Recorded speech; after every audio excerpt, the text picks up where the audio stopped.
This is Rugby League and it's not Sam Hewitt. I'll do my very best to be as passionate, but geez, it's hard not to be passionate about the great 13-man game of Rugby League at the moment, particularly after that weekend as the Warriors just keep performing. Of course, Uncle Kempy is with me. Kempy, it's finally happening. What we've been wanting to happen for a long, long time is consistent performances from the Warriors. Yeah, it's, long overdue. Staffy, a lot of people are jumping back on the Warriors train, and it's been a long journey to get to this point. But to win 4 from 5, you can't help but jump back on the train. The way that the way and the manner that they've gone about their business under Andrew Webster, defensively, offensively, they've been fantastic. They're fit, which is a huge benefactor. A huge benefit of the team, and of course, it's all comes down to what I said this morning on Izzy and Kemp for breakfast. This massive resilience they've built, what I think through the COVID period, where they've been away for that 2-year period, and nothing seems to worry them at the moment. So they've gone through some really hard times. Don't get me wrong, and a lot of people have been. We had one texter this morning say, I've actually said I'd never come back to the Warriors after watching what they went through pre and during COVID, but you can't help but jump back on it this week after watching them go 4 from 5, sitting second on the table, Brisbane at top. It has been a bit of an unusual 5 weeks of competition. The Dolphins go 3-zip, they can't win a couple. They look like they're struggling again, which is what we all picked. It's starting to even out the comp a little bit now, Steffi. And I think over the next couple of weeks, if you look at the competition, between 1 and 10, there's only a 4-point split. Between 11 and 17, there's only a 4-point split. So early on in the season, the way that this competition is played out, you've got an economy which is easily caught up with if you're not performing. And thankfully for the Warriors in this first 5 weeks that they've performed and only dropped one game. And the cool thing is when you get to the end of tournaments, end of competitions, you look back and say, man, in round 2, we lost that by 2 and we missed those 2 conversions. We're banking early points, which are just as valuable as end-of-season points. It is, and you've got to think too, like going to Cronulla after they'd beaten St George by 40 points, gone out to a 26-point lead and fought back like they did in the second half to kick that goal right at the end from Sean, was a game that you would never have thought they'd won. So I just think at the moment they've got to stay in touch with the top of the competition. I think the competition is going to move drastically between now and post-Origin, and you're going to see some teams that are probably down in that lower mid-table at the moment start to make some ground. And also you've got to consider injuries, because injuries play a big part in the competition over such a long period. And thankfully for the Warriors, when they've had some injuries and they've lost some good players, like Tohu Harris wasn't playing last week. You've had Dallin Watene-Zelezniak out all season. You've got Noel Kore, who's got 2 weeks off. You've got Mitch Barnett's been out for a couple of weeks. Tamati Martin. So they've lost really good players, but they've stuck in there and they've built some resilience about their team, and they look like they're happy together.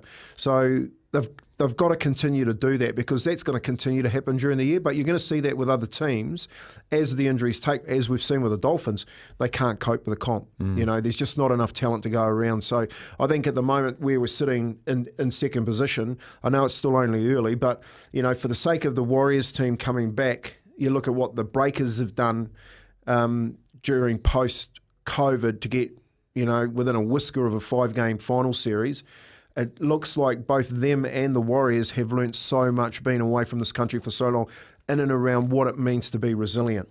And we saw that on the weekend. It's inadvertent education. They didn't know they were getting it while they were in it. I think they're getting the benefit of it now. That's exactly right. So you think about it let's think about it from Sean Johnson's perspective. And, I was calling for him to hang up the boots last year because he just didn't look like he was enjoying his football. He was away from home. The team wasn't going that well. He didn't have the stock around him. He's had a wonderful career.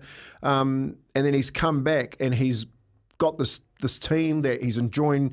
Marata Nuakore sitting next to him in the defensive line is a blessing. It's made Sean want to be a good defender, because that kid is just an absolute beast. You know what I mean? So, and now you've got all of this, what do you call, white noise coming in at you, and you're going, well, I've actually handled all this while I've been away in COVID, And the conversation you heard post Cronulla on the win That's the Sean was Johnson. basically saying that. You know what I mean? So when I was watching that, I was going, oh my God, they've actually got rid of the white noise. You know what I mean? So now what needs to happen, and I spoke to Richie Agar about this when we had him on yesterday, is how do you keep the carpet from rising? So how do you keep them from, because what happens is that type of conversation now gets you a little bit too cocky, and you're only 5 games into a season. So how do you keep your feet on the ground when you're going so well? There's a fine balance between how you keep that and you keep that I guess that anticipation, keep it under wraps so they can let out their energy during the game. And for me, that's probably at the moment the only issue that I can see happening with the side. And you know, you look at Andrew Webster, and he's a cool cookie, man. He is. You know, I got a phone call from him on Monday saying, you know, what are we doing? We're going to catch up. You know, he's just a really honest man. I just think he's the right type of bloke to say, hey boys, you know, like seriously, you know, like I said to Andrew Alan Agar the other day. Sorry, Alan's his father who coached me. Richie Agar. I said to him, you still let 30 points in. You know, like, so if you're a coach, yes, you won, and you're so happy about that, but man, we let 30 points in. How do I correct that? And 20 of them in 18 minutes. That's right. So, you know, that's how you go, boys, that carpet's rising. Get back down. Get back down here. We've actually got a lot of work to do to rectify 30 points, leaking in 30 points, because there are games you're not going to get that back. I don't know if you saw the stats, Kemp, but I looked at them the next day.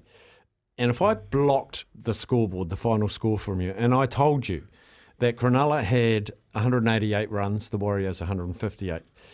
Cronulla ran for nearly 1,800 metres, the Warriors only 1,300.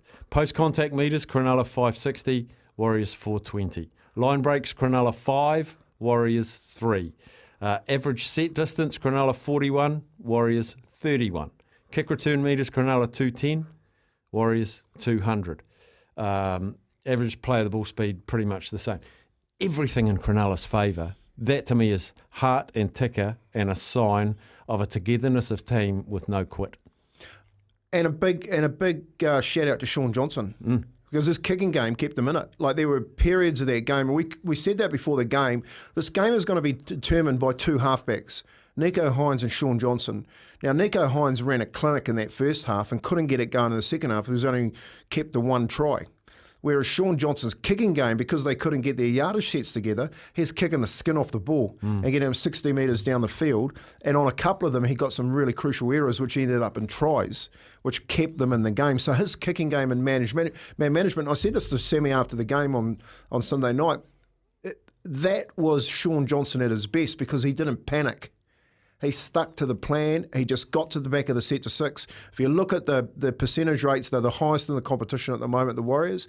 And on the back of his kicking game, kept them in the game. And because they're so fit, they went over the top of the Cronulla boys. Their bench, Cronulla, was average. So when their bench swapped out and our swapped in, our bench went to another level. Theirs got tired, and we scored all these points through them. When Toby came back on, when Hamlin came back on, when Finucane came back on, then it got back into the grind. But at the end of the day, obviously it was a tough call on Finucane, got sin bin. The Warriors were coming home the stronger. And that penalty, I just thought, you know, they were finishing the stronger to get that win. It's one for the ages. You know, it's one to say, sometimes the stats don't tell the true story of the game, and you just have to hang in there. And they hung in there. And just the last thing on Sean Johnson, I was watching NRL 360, and Cooper Cronk, one of the best to ever play in the position, they chucked to him and they just said, what do you think of Sean Johnson? And he put his hands up in the air and he goes, he's unbelievable. Like, wow. And he was lost for words to describe Sean Johnson. And my final point on him was, I'm so delighted for him. He's a good bloke, Sean Johnson, out of form for a number of years, forced to go away, has come back. He's going to finish his career with some really good recent memories, and I think that's important, and he deserves that. And that's the main point, Staffy. You know, like, he goes out on his terms. You think about it, if he went out on, you know, I guess a season like he had through COVID, people would remember him for all the wrong reasons. And I've always said this to players going out, like, choose your time to leave. You know, don't make it because you're going one more year because it's about money, or one more year because it's, you know, about something that isn't going to leave you in good stead in the game. Mate, he's having a season so far that I hope he can manage it throughout the season, where I would go, hold my hands up and walk away and go, there you go. Now remember me. Righto. We'll take a break. On the other side, Dylan Walker is going to join us after the break. Gosh, he's fantastic to play. Any questions for him? Really keen to put the fans, the listeners' questions to the great man. 8833, text them through. He'll join us after the break. We are back. We're just going to voicemail with Dylan Walker. Must be on another call. But we will keep trying. And when we get him, we will get him. Question for you, Kempy, from Jimmy. Kempy, how was Josh Curran's mean unders line on Sunday? I called it last week. He was the point of difference and, in my opinion, should be higher up the second row ranks, at least in the 17. What are your thoughts? Yeah, I don't think. Look, I think they've got him where he should be. I think if you're talking about great unders lines, the one before from Marata Nuakore on the right hand side when he went off Sean Johnson to score that try through Matt Moreland was exactly the same line. So it's more about for me, it's more about Johnson taking that ball to the line and picking that one-on-one runner, which he hasn't been doing for a number of years, and having the confidence that he's actually got guys willing to put their body on the line and put themselves through tacklers. But yeah, Jimmy, look, when you've got this is the adage of having so many good players, because you got to think about it like Nuakore, you've got Mitch Barnett, you know, Josh Curran out there in the back row. They are all playing for positions, and they're all got to be playing well to get that position. You got to think about Jazz Tavaga, Dylan Walker as well. If they needed to, could slip in there, and you've got all your younger blokes fighting it out. And I just think that accountability model that he's got working in it there at the moment, Andrew Webster, means that if you do get a shot, you're not going to let it go. Do they take Josh Curran out of the side when Mitch Barnett comes back? Yeah, look, I think they do. But it's good to know that you've got Josh Curran in the back of the side there, just knowing that he can fill those holes in if he needs to come back. And of course, you're going to go through injuries, Stafford. We talked about that earlier on in the show.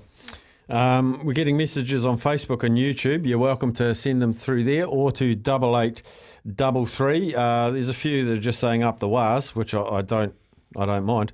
I don't call it the Warriors train or wagon. I call it a roller coaster from JC. Yeah, it is. Hanging upside down for a long time there, weren't we? But yeah, this I was saying to the boys this week, I saw a really funny meme in Instagram of a tube pulling up and people pushing they were so full that they were pushing people in, and the meme said people trying to get on the Warriors train.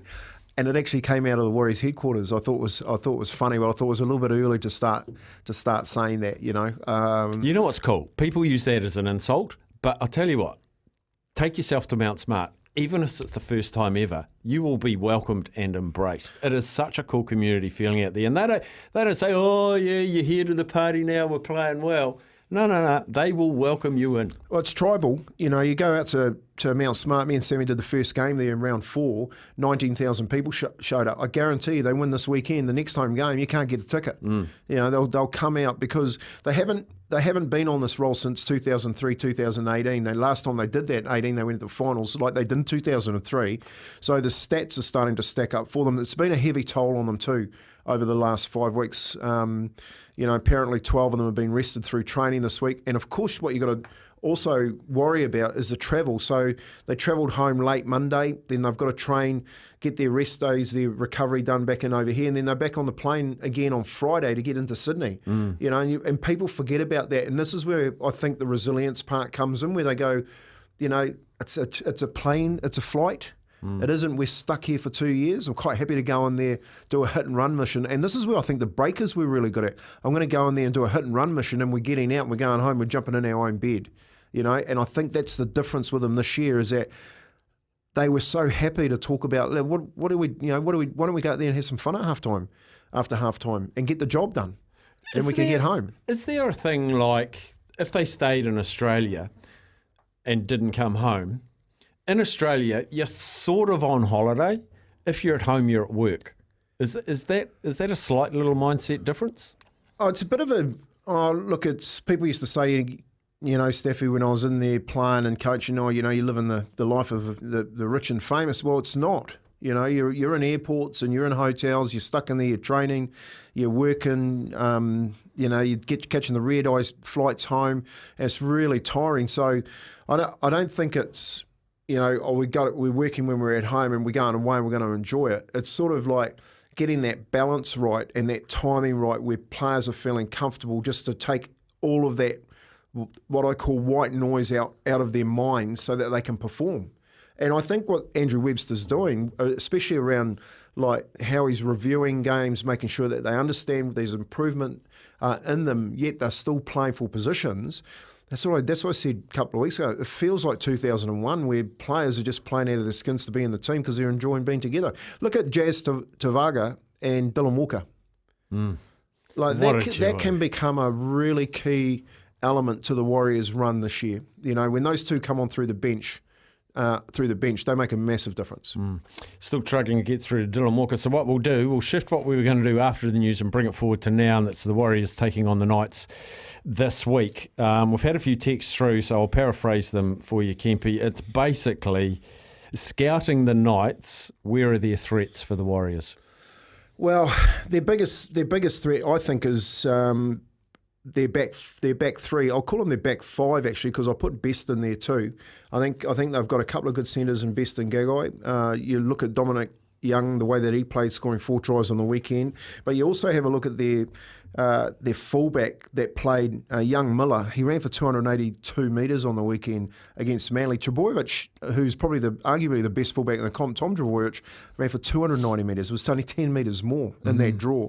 So Lachlan Miller at the back there with his big winger and Dominic Young, him or Hunt. You've got Gagai and Best. I think that's where we have to do a number. We have to get down there behind, because Sean's kicking game is really good, and get down and make their big forwards travel back up there in Newcastle in that heat, because hopefully sometimes you get a really bad wind in Newcastle too. So hopefully it's not too windy, it's really hot, and Sean's kicking game comes into play. Their biggest threat is really completions. So Newcastle also completed as high as what the Warriors did as well. You don't want to get into scrap at Newcastle. Newcastle, if they get into a fight and they like what they're doing, look out. And the other thing that I've noticed about Newcastle, now that Kalen Ponga isn't playing, the expectation of every other player has gone to another level, because they're not relying on the Kalen Ponga magic. And if you look at the last couple of games, they've gone 1 draw, 2 wins and 2 losses in the competition so far, which is, I never picked them being that many wins and a draw into the competition. It has all happened on the back of Kalen Ponga going out with his HIA and being out of the team. So they just got to keep doing what they're doing, the Warriors. They're sitting first in completions, and that's been allowing Sean Johnson to build his game management around a team of players that are enjoying hitting those short odds lines that Jimmy was talking about, and getting the job done. The team for the One New Zealand Warriors stacks up with Chance Nickel-Klokstad at the back. The wings have Ed Kossi and Marcelo Montoya on the wings, in great form, both of them. Viliami Vailea, better defensive effort hopefully from him this week. Kempi, Adam Pompey as well. Tamari Martin is welcome back into the starting rotation along with Sean Johnson. The front row, the props, Adam Whanua-Blake and Bunty Afoa. Wade Egan at hooker. Second row of Jackson Ford, Bailey Sirenen. Tohu Harris has been named to start in the 13 jersey. Speaking to Andrew Webster on Monday, he still thought he might be 50-50 or a little bit better chance than that. And then, of course, the wonderful number 14 and Dylan Walker, Josh Curran on the bench, Jazz Tavanga, Tom Ali, and they have an 18 player as well, which is Dallin Watene-Zalesniak. He's going to find it hard to get back in, Kempy, Dallin. Well, Ed Kossi's going really well. You're not going to take out Marcelo Montoya, are you? He's playing pretty good football too. And I think with the foil that you got with Tamari Martin wrapping around the back, especially on that left edge, he's building a little relationship down there with Pompey and Marcelo Montoya. So that is working pretty good. What do you do with Dallin? I think Dallin has to actually play his way back into the side, because Ed Kossi at the moment is going all right. What does Webster do with that? Well, it's going to come down to what he thinks is best for the team. And if he thinks that at the moment the best thing for the team is to keep that winning culture going and fight to get into the side and treat everyone exactly the same, then that decision says Ed Cossey stays in the side and it plays himself out of it rather than in it. So a very strong side. I agree with you. I don't think Tohu will start. I think they'll go back to Jazz. Jazz will start. I don't think they'll risk Tohu. It's a heavy toll on the body at the moment, especially with the travel. And he mentioned his injury. He said it's the sort of thing that with one click it'll come right. So it sounds like he's got sloppy cartilage or something going on in his knee, and one day it'll click and he'll go, okay, good to go again. He's one of those blokes, Tohu, like he's not Tarzan, but he plays like Tarzan. You know what I mean? His body is that not the normal footballing, iconic Sonny Bill William type body, but he plays like that. And I think when you know your body like that, Tohu will tell him and understand, like, this is when I'm ready to play and put me on the football field and I won't let you down. So you've got to be really careful because you also got to, which is one of the questions I wanted to ask Dylan, was that Dylan hurt his left knee in the weekend too, and how is he travelling with that? Because he went down, it was like a sub-flex of the knee.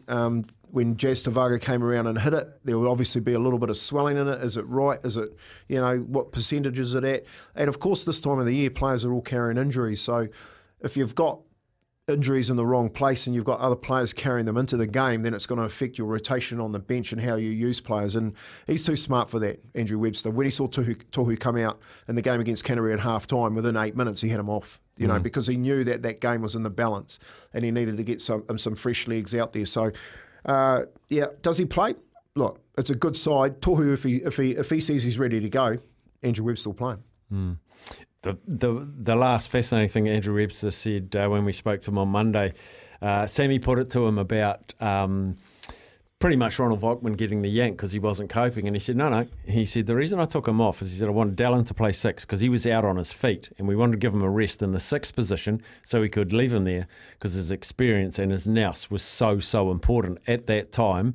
Didn't have to be doing all the work. We needed him on the field though for his direction, got his rest, back in the middle, away we go.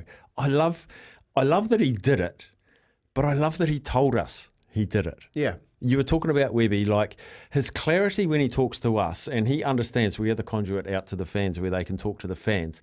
More than happy to talk to us whenever we want, talks to you, talks to everyone, and that's how he talks to the players. So easy to understand. Well, transparency, I think, and the timing of the transparency too with this Warriors side is refreshing, given the fact that in a lot of other sports it's pretty hard to get anything out of anyone, you know what I mean? So I think with the moving Dylan to 5'8" was a bit of both. You've got to take a pinch of salt with stuff. We're going to scoot out to news now because Dylan Walker's just rung us back. So we'll take the news, Dylan Walker, after the news.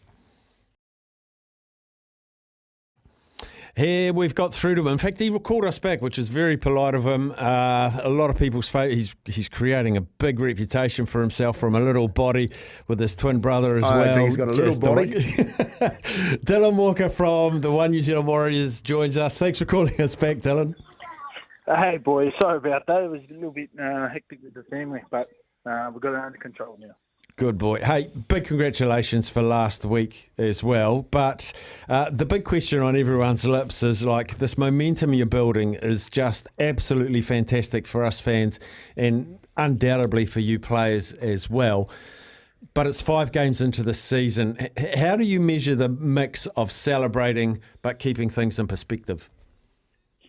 Yeah, that's it's a real good question. I think like as good as that win was, and how much belief we got from it, we're still a little bit upset and filthy at ourselves, just letting that first half and that first 20 minutes get away from us just so quickly. And there's lots to improve on. Like we weren't at our best. We defended quite well all year until that game, and just little moments in the game. And Cronulla are a really good side, so for us just to keep coming and training each day and every week, and just being honest of how we are on our performances. And, the coaching staff has got, lots of numbers, and, there's lots of guys, even today was in doing lots of video and, narrowing it down of what they can do better. And I think that's what's the most exciting part as a player. And then a little bit older, you see guys like Edward Cossey and all the younger guys and Villar, Pillar, and they just come in wanting to get better, and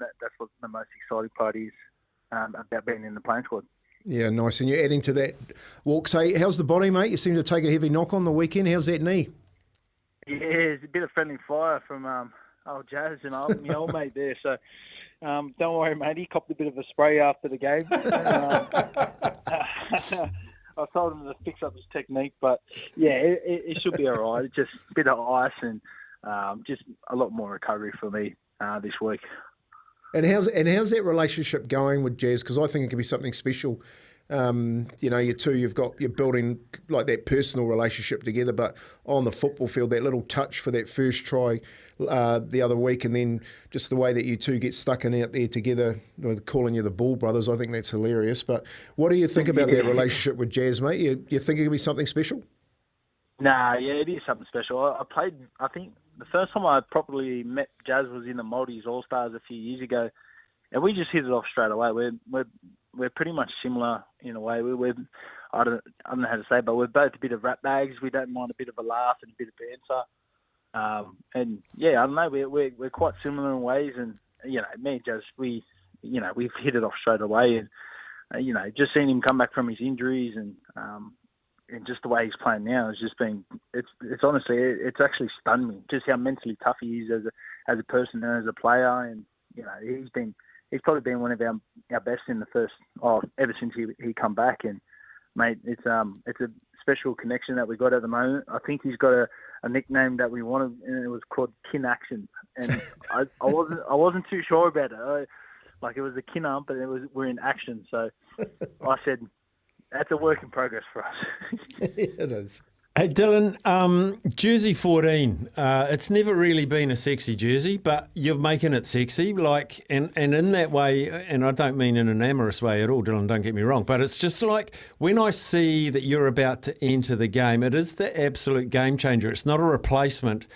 To me, it's an enhancement because you're fresh, you've got experience, you run different angles, and you've got some really good tandem efforts with Jazz, as Kempy just said, but is it like in sport people want to start, but I almost feel like you relish coming off the bench and being a change maker?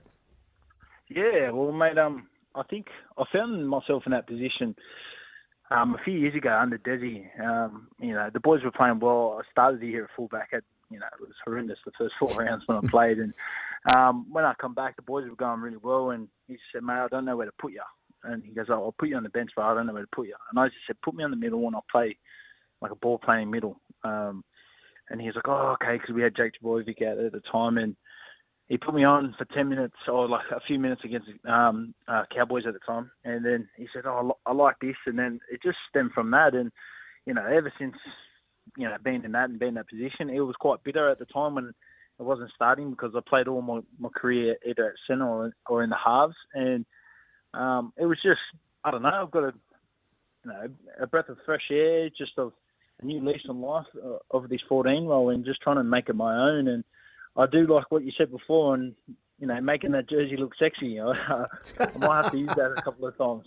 I don't know about sexy, but I'll say I'll make it cool being on the bench. I'll tell Petey to pump that song up next home game, mate, for you when you're running out. Hey, 100%. Hey, mate, 5 weeks in, what have you noticed about the competition? What's the difference between last year and this year with those rule changes? Oh, yeah, that's another good one. I think it's just the rule changes haven't probably been effective as much, but honestly, from this year to last year, just how Webby's delivered a lot of his speeches to us about thinking correctly under pressure, in high pressure situation moments, and the boys there's just a real calmness about the playing squad. Like even on the weekend when we walked in at half time 26-12 down, or we were huddling up on the field, everyone was real calm, and we were just worried about what we've been doing well. And every time we had the ball down in their end, or we held onto the ball, we felt like we were making meters and we were putting them in the spots where we wanted to. And then when we come in at half time, we just spoke about just starting that second half as, start holding the ball, have possession, because we know if we have equal share possession, the game will turn. And, and we just stuck to, hard work. And that was just kick chase and then, trying to get line speed on plays 2 and 3. And the game just slowly turned and we grinded it out. And it's a really good sign as a player when you see that, because everyone was just on board. There was no complaining. There was just a real calmness about what we're doing in the business. And then when you're creating a anxiety pressure for oppositions when they're trying to ruck it out of their end, and we're fortunate enough that they made a few errors and we capitalised on the back of them.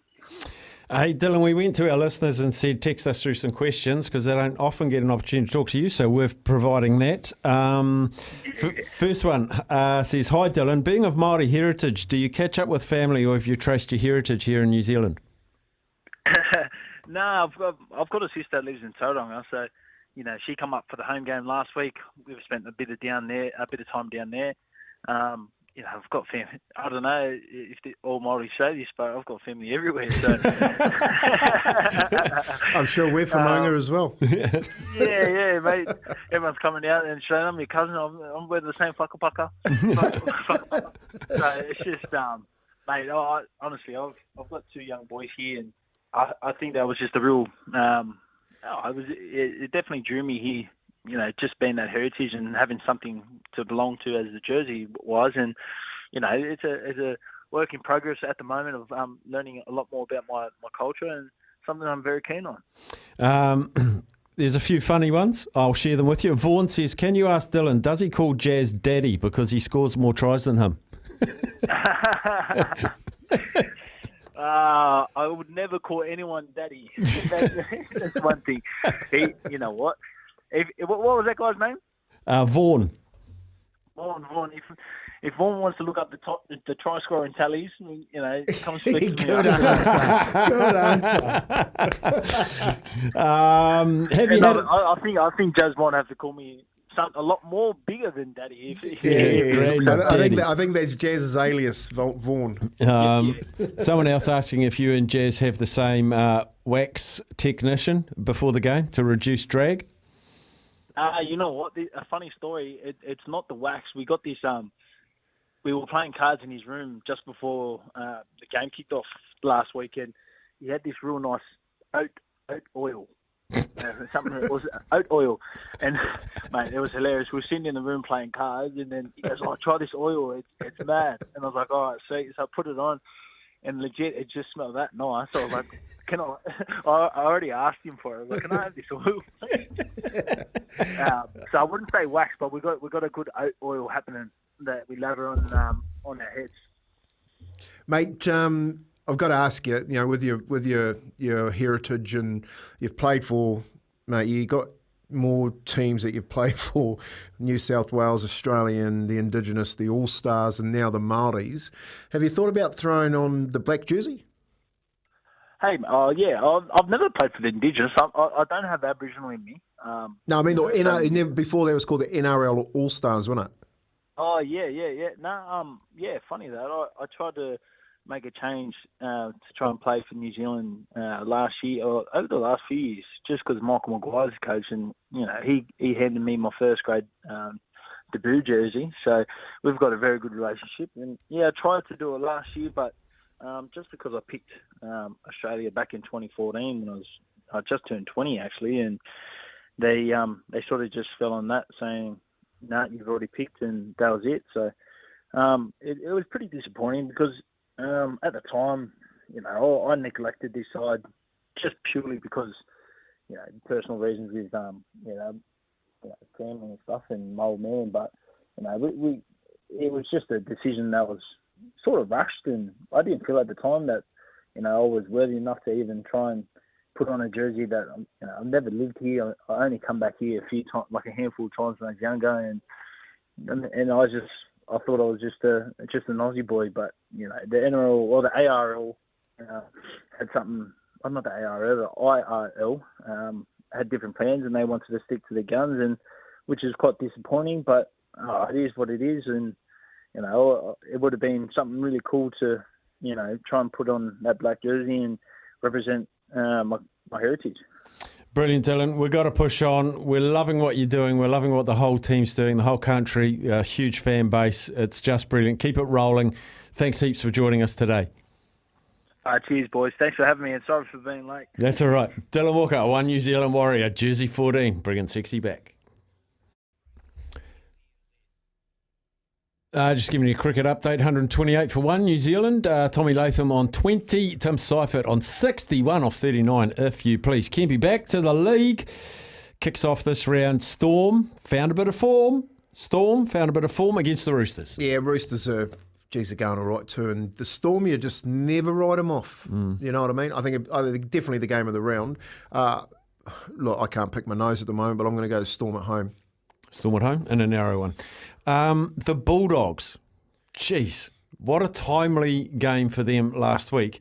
Taking on the Rabbitohs, who are sitting 13th on the table, Kempy. Yeah, but you got to remember there's only 4 points that separate those teams. So I think, Rabbitohs, they'll hit some form eventually. Whether or not they'll do that against the Bulldogs that are going all right. I think the Bulldogs are a wonderful story, just like the Warriors. But that'd be a decent game as well.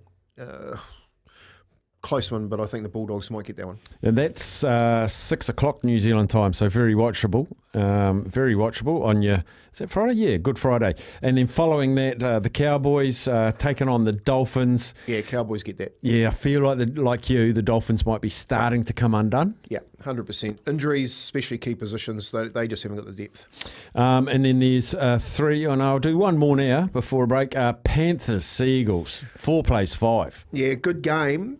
Panthers look all right at home, and the Seagulls, I just think their defence up against the Panthers side, they're not going to hold them. You know what I mean? When you got rock stars like Tommy Turbo and Jake Turbo, have they got the depth to cover that?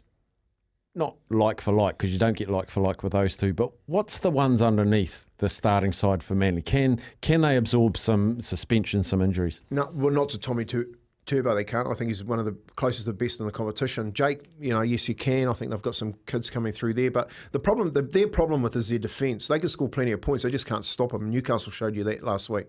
So I think up against Penrith stopped them from scoring points and will score too many for them. And then 9:30 on Saturday night New Zealand time, the Bronx. How big a number do they put on the Raiders? Yeah. It is a big score, and I like the look of the Broncos. I know people are waiting for the wheels to fall off, but I think they've just grown up. I think those boys have become men. Great Brilliant. Song. Last voice to men. Last break, we'll cover off the last 3 matches before we head out. Welcome back in. Just a couple of minutes left, Kempy. We stalled. We've hit Sunday.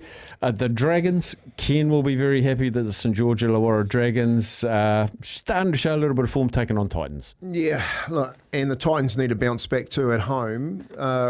You just don't know what you're getting with the Dragons week in, week out. All the Titans, to be brutally honest, but I'm picking the Titans at home. And then the woeful West Tigers at home. That's not going to help them. The Eels, who are patchy, that's not going to help them, is it? It's a battle of the West. You know what I mean? So it's just down the highway for the Eels to travel to. But the Eels have been playing, I think, good football. They just haven't got the chocolates. And the West Tigers, I can't see them getting out of their hole. The Eels, and I think they'll do that easy. And then we've left the best till last, of course. The Knights hosting the Warriors. Score aside, winning aside, what do the Warriors have to focus on and achieve better than they have so far this season in this match? Well, it's about coming back down in it, and everything's going to be based on their start. You know what I mean? So you want to go to Newcastle, you want to start well, and you want to put them to bed early. They didn't do that last week, Manly, and Newcastle just kept coming back and back and back, and before you knew it, they're battling out a 90-minute draw. So you don't want to get into that fight. Like I said, the bodies are starting to get a little bit tired. They want to play the game right from the get-go. And if they have to go again and battle another one out, it's going to start to hurt them later on in the season. And the Novocastrians love their team. 100%. It'll be packed out. Honestly, it is the best place to play footy. You calling it with Sammy? We're calling it again. Me and Sammy on Sunday at 5 o'clock. So if you're not doing anything, tune in, because the best commentary is here on SENZ. And of course, that's 5 o'clock Australian time. So don't be that early. Kempy. Don't be that. That is Running It Straight. Thanks to South Seas Healthcare. That is Auckland's largest Pacific wellbeing service provider.